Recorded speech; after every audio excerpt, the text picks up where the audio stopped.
इस वक्त गाजा के लोगों को अब किसी पर यकीन नहीं रहा है। अरब देशों ने गाजा के साथ ऐसी चाल चली है कि पूरी दुनिया हैरान रह गई है। इस वक्त हमास को सबसे बड़ा खतरा इजराइल के बाद 2 देशों से लग रहा है। हैरानी वाली बात तो यह है कि ये दोनों देश उसके सबसे बड़े मददगार माने जाते हैं।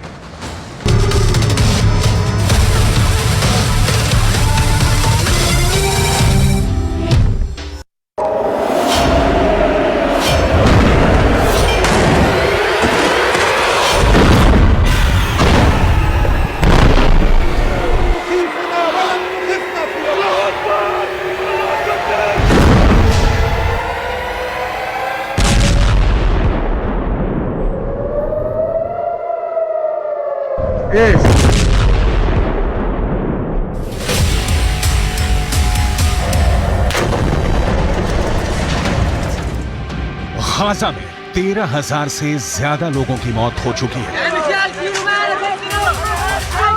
और करीब 3,000 लोग मलबों में दफन हैं।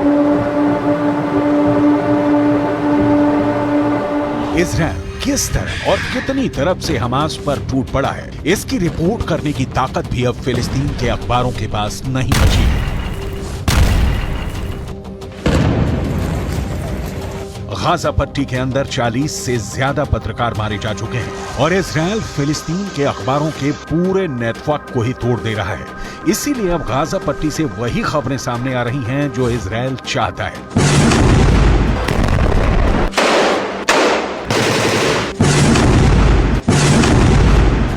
इतने बुरी हालातों के बावजूद भी 57 इस्लामी मुल्क गाजा पट्टी के 20 लाख लोगों के जान और माल की सुरक्षा के लिए कुछ भी नहीं कर पा रहे हैं।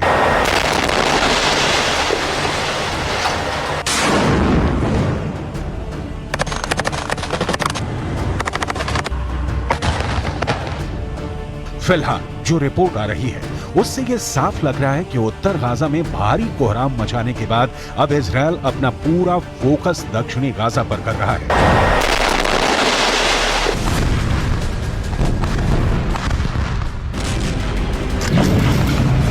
सवाल यह है, अगर उत्तर गाजा और दक्षिण गाजा दोनों में ही इंसानों के रहने लायक स्थितियां नहीं रहेंगी तो आखिर गाजा के लाखों लोग कहां जाएंगे?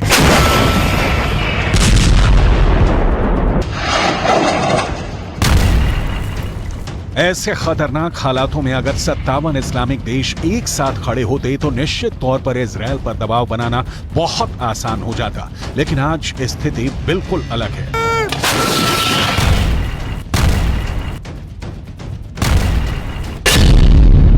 एक तरफ सऊदी अरब है जो हमास का समर्थन करने वाले लोगों पर हंटर चला रहा है, तो दूसरी तरफ तुर्की के राष्ट्रपति एर्दोगान है जो दुनिया में जहां कहीं भी जाते हैं गाजा पट्टी के लोगों की बात करके भावुक हो जाते हैं।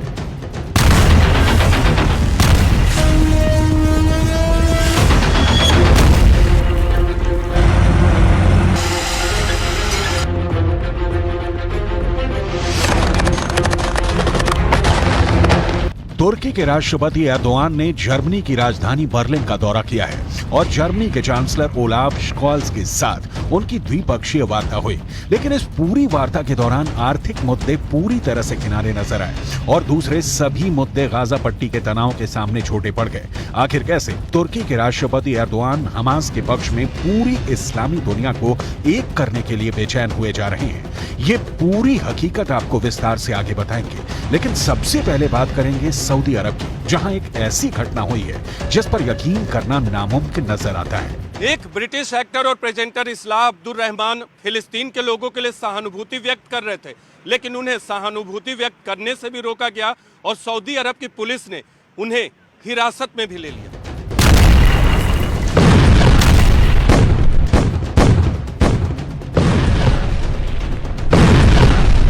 सऊदी अरब के अंदर ऐसी एक नहीं और भी कई घटनाएं हो चुकी हैं जिसमें हमास के समर्थकों पर सऊदी अरब की सरकार कड़कती बिजली की तरह टूट रही है। इस घटना ने पूरी इस्लामी दुनिया में एक हड़कंप सा मचा दिया है। दरअसल ब्रिटिश एक्टर इस्लाह अब्दुल रहमान उम्रा करने के लिए सऊदी अरब गए थे। सऊदी अरब के अंदर इस्लाह अब्दुल रहमान फिलिस्तीन के लोगों के साथ सहानुभूति जताने के लिए एक फिलिस्तीन काफिया पहने हुए थे। फिलिस्तीनी काफिया एक ऐसा कपड़ा होता है जो गले पर पहना जाता है और इसमें चेक होते हैं। फिलिस्तीन का आंदोलन करने वाले बड़े नेता यासिर अराफात अक्सर फिलिस्तीनी काफिया पहनते थे और ये फिलिस्तीनी काफिया एक तरह से यासिर अराफात की पहचान बन गया था। अब्दुल रहमान ने एक ऐसा ही फिलिस्तीनी काफिया सऊदी अरब के अंदर भी पहना हुआ था और इसीलिए सऊदी अरब की पुलिस ने उन्हें हिरासत में लिया और घंटों तक पूछताछ।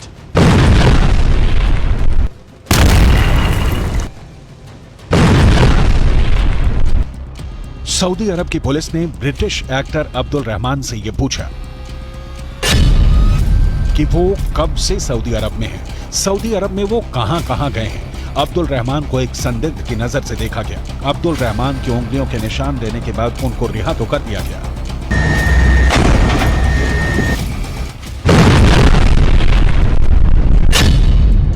लेकिन उसके बाद वो बहुत ज्यादा भयभीत हो गए।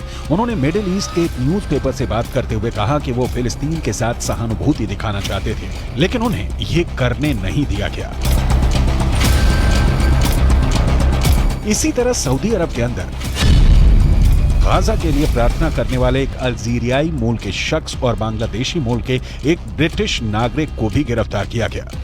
बात एकदम साफ है कि सऊदी अरब का सऊदी राजवंश ये नहीं चाहता कि उसकी धरती पर किसी भी तरह का विरोध प्रदर्शन की संस्कृति का जन्म हो। सऊदी राजवंश को ये बात बहुत अच्छी तरीके से पता है कि जो लोग आज फिलिस्तीन के समर्थन में सड़कों पर उतरेंगे, कल उसकी ही सरकार के खिलाफ ये लोग विरोध प्रदर्शन कर सकते हैं। इसीलिए सऊदी राजवंश प्रोटेस्ट के कल्चर को ही पूरी तरह से खत्म करना चाहता है।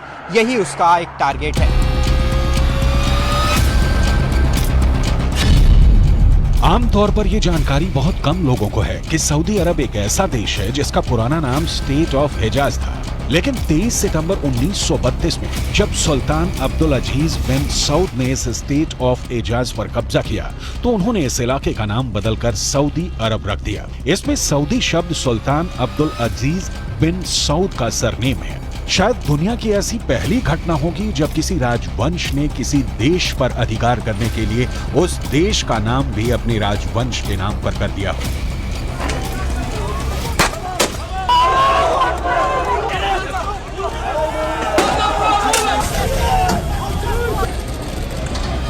एक तरफ सऊदी अरब हमास के समर्थकों पर हंटर चला रहा है, उन्हें गिरफ्तार कर रहा है और उनको ये नसीहत दे रहा है कि किसी भी तरह का प्रदर्शन स्वीकार नहीं किया जाएगा। जबकि दूसरी तरफ तुर्की के राष्ट्रपति एर्दोआन पिछले 1 महीने से लगातार आंसू बहा रहे हैं। Çünkü insana saygımız bizim। तुर्की के राष्ट्रपति एर्दोआन ने बर्लिन का दौरा किया और इस दौरान उनकी द्विपक्षीय वार्ता जर्मनी के चांसलर ओलाफ स्कोल्ज के साथ हुई है। एर्दोआन आर्थिक मुद्दों पर बातचीत करने के लिए बर्लिन आए थे, लेकिन सारा मामला खटाई में पड़ गया और सबसे ज्यादा मतभेद गाजा के मसले पर हो गए।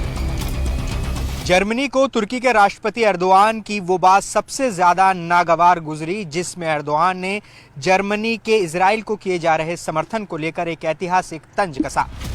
तुर्की के राष्ट्रपति एर्दोआन ने कहा कि जर्मनी इस अपराध बोझ से ग्रस्त होकर के इजराइल का समर्थन करने के लिए मजबूर है कि दूसरे विश्व युद्ध में यहूदियों का जो नरसंहार हुआ उसमें जर्मनी के तानाशाह हिटलर की एक बहुत बड़ी भूमिका थी। यही बात किस तरह तुर्की के राष्ट्रपति ने संकेत में कही, जरा सुनिए। Eğer burada elimiz, kolumuz, dilimiz bağlı kalırsak bunun tarihi hesabını veremeyiz. Onun için bir borçluluk psikolojisi içerisinde İsrail-Filistin savaşını değerlendirmemek gerekir. Bakın ben rahat konuşuyorum. Çünkü bizim İsrail'e borcumuz yok. Borçlu olsak bu kadar rahat konuşamayız. Ama borçlu olanlar rahat konuşamıyorlar. बयान से बिल्कुल साफ है कि तुर्की के राष्ट्रपति ने कहा कि उनके ऊपर कोई कर्जा नहीं है कि वो इजराइल का समर्थन करने को मजबूर हैं, जबकि इजराइल के तानाशाह ने यहूदियों का नरसंहार। नोट करने वाली बात यह है कि जर्मनी ने अब तक इजराइल को काफी ज्यादा सपोर्ट दिया है। सबसे बड़ी बात यह है कि जैसे ही 7 अक्टूबर को हमास ने इजरायल के खिलाफ हमला शुरू किया, उसके बाद ही जर्मनी के चांसलर ने इजरायल की राजधानी तेल अवीव का दौरा किया और उन्होंने नेतन्याहू से मुलाकात करके इजरायल को हर तरह से मदद का आश्वासन दिया। इतना ही नहीं, जर्मनी हथियारों के तौर पर भी इजरायल की मदद करता रहा है और यही बात तुर्की के राष्ट्रपति एर्दोआन को बहुत ज्यादा परेशान कर रही है और यही वजह है कि उन्होंने जर्मनी के चांसलर के सामने उनकी मौजूदगी में गाजा के मुद्दे को बहुत बड़े पैमाने पर उठाया। Fazlasıyla İsrail'in elinde rehine var. Ve yılların rehineleri, tutsakları İsrail'in elinde. Bunu da görmemiz lazım. Bunu görmezsek bu da haksızlık olur. दूसरे विश्व युद्ध के दौरान जर्मनी के तानाशाह एडोल्फ हिटलर ने यहूदियों का नरसंहार करने के लिए बाकायदा संस्थाएं बनाई थी और इन संस्थानों में पूरे यूरोप के अंदर करीब 60 लाख यहूदियों को मार दिया गया था। एडोल्फ हिटलर एक समाजवादी राष्ट्रवाद की राजनीतिक विचारधारा के अनुयायी थे और हिटलर ने जो कुछ भी किया उसके बाद जर्मनी के अंदर कभी भी कट्टर राष्ट्रवादी पार्टी उभर ही नहीं सकी। लेकिन अब तुर्की के राष्ट्रपति एर्दोआन साफ तौर पर यह कहना चाहते हैं कि अगर हमास ने जो किया वो गलत है, तो अब गाजा के अंदर जो इजरायल कर रहा है उसकी भी निंदा होनी चाहिए।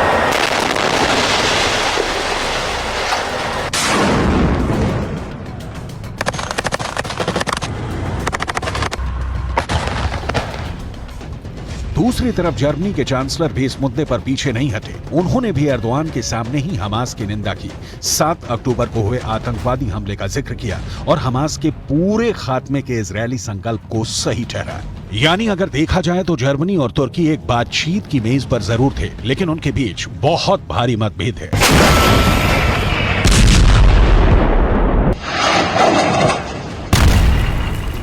Ich will das noch einmal unterstreichen. Für uns jedenfalls bleibt es dabei, dass es jetzt notwendig ist, auch für eine langfristige, friedvolle Perspektive, dass die Hamas nicht mehr in der Lage sein kann, diese Aggressionshandlung vorzunehmen, wie wir sie am 7. Oktober gesehen haben. Wir sind, wie Sie merken, in guten Gesprächen miteinander, trotz unterschiedlicher Meinung. एक बात तो साफ है कि Gaza पट्टी और West Bank समेत पूरा फिलिस्तीन अकेले पड़ गया है और उनकी सुनने वाला या उनके जख्मों पर मरहम लगाने वाला कोई नहीं है। तुर्की हो, मिस्र हो, ईरान हो या जॉर्डन हो, वो जुबानी खर्च तो कर सकते हैं, लेकिन इजराइल के खिलाफ एक्शन लेने की हिम्मत अब तक किसी ने नहीं जुटाई है। रियाद के अंदर सऊदी अरब की अगुवाई में इस्लामिक देश का एक सम्मेलन हुआ था, जिसमें गाजा पट्टी के मुद्दे को प्रमुखता से उठाया गया, लेकिन इस पूरी बैठक के बाद भी घोषणा पत्र जारी नहीं हो पाया। यानी ये साबित हो गया कि इस्लामी देशों में गाजा पर कोई सहमति नहीं बन पाई है।